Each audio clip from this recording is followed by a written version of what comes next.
Heimir, sterkur sigur, komnir í undanúrslit. Hvernig upplifðir þú leikinn í dag?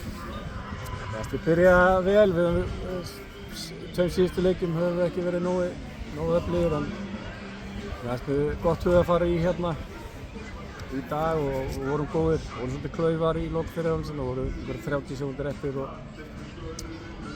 þeir dúndruðu þarna fram löngu bolta, við töpuðum einvíginu og fengum á okkur mark en sýndum karakter og komum tilbaka og ég fannst þetta sanngjarnt og við fengum mikið af góðum færum, reynda fekk Grótta líka í stöðunni 1-0 þegar við vorum búin að opna okkur, þá fengum þeir hann á 2 góð færi en heilt yfir held ég þetta að vera sanngjarnt.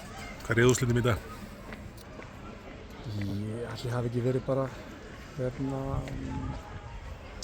Aron kom þarna fram í setterinn og var ótrúlega öflugur, bæði varnarlega og sóknarlega og það hjálpaði til og svo náttúrulega bara góður liðsframmistaða, það var svona kannski sem við vantaði í síðustu 2 leikjum að þetta var svona fín liðsild á baki það sem vorum að gera. Gekk leikmannið upp? Já, ég held það bara.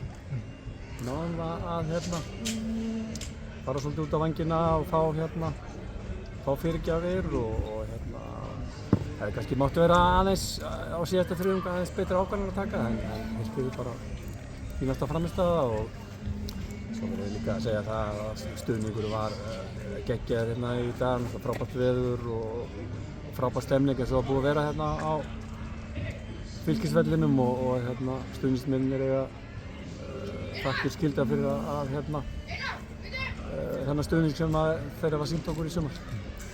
Í lok venjulegs leiktíma þá vil ég fá víti. Hvað fannst þér um það? Ég ætti að sjá það, ég held að það hafi aldrei verið víti. Mér fannst meira víti hérna, ég held að það verið Teddy sem var tekið niður hérna við tegin. Mér fannst það meira víti en ég held að hitt hafi pottet ekki verið víti.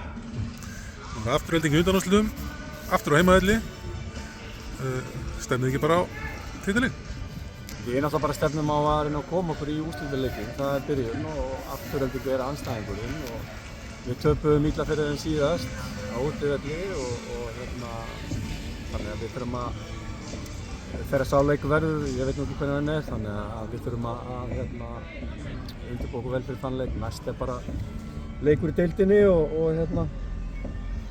á móti Grindavík og við þurfum bara að undirbúa þann leik vel. Þessum leik ótengt, nú eru Stjörnumenn að gera þjálfarabreytingar. Settu þeir sig í sambandi þig? Nei, þeir gera það ekki. Takk fyrir. Takk.